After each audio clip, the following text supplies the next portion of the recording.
Hi, fourth graders. Today in science, we're going to do another experiment. For today's experiment, you need quite a few materials, but it is pretty cool, so it's kind of worth the effort. To begin, you need 2 cups. One of them should be half full with water. I added some food coloring to my water just so that it's easier to see. You don't have to use the food coloring if you don't want to. You also will need 12 inches of string. I just measured my string using a ruler, and a piece of tape. I would recommend duct tape if you have it, because duct tape is, obviously we're dealing with water, so you need something that's really going to stick even when it starts to get wet.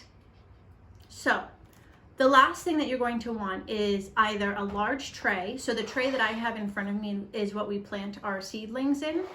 If you don't have a tray like this, then I would definitely suggest you either do this experiment outside or you do it over the sink, because water is going to spill and you don't want a big mess on your hands, especially if you're adding food coloring to your water, because food coloring can stain. All right, so to conduct the experiment, the first thing that you need to do is you need to take your string and dip it in the water. And you can wring it out a little bit just so it's not sopping, dripping wet. And then you're going to place the string inside the cup that is empty. Right? I'm gonna just dry off my hands a little because they're really wet. Then what you want to do is you want to tape your string so that the bottom is touching the bottom of your empty cup. I just put a little piece of tape on the inside edge of my cup. And you're going to finally take the other end of the string and put it so about a ½ inch of it or so is in the glass that has the water in it. Now you'll see my empty glass is on my table and I'm holding the glass with the water in it up above. What you're going to do is you're going to try and pour the water from this glass into the empty one, so that the water only goes in the cup down along the string. When you start doing this, some water is probably going to spill and drip. I've tried this a couple different times. It's really fun to play around with the experiment and see how you can get the most water into the empty cup. So play around with it. Try using different strings. Maybe use twine, try using yarn, try using embroidery floss, whatever you have around the house. All right. So to start pouring the water, like I said, you want about a ½ inch of the end of the string in the glass with the water. And I'm going to hold my finger there just so that it doesn't float around and it doesn't fall out. And then I'm slowly going to start pouring. And like I said, some drips are going to come out. And then as I get going, you'll see, and the tighter the string is, usually the better it goes.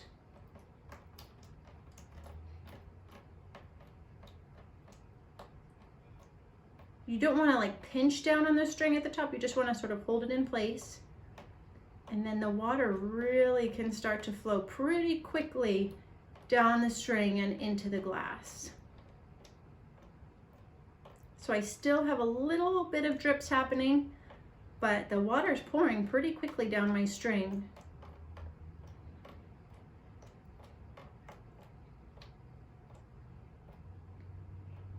Hardly any drips at all.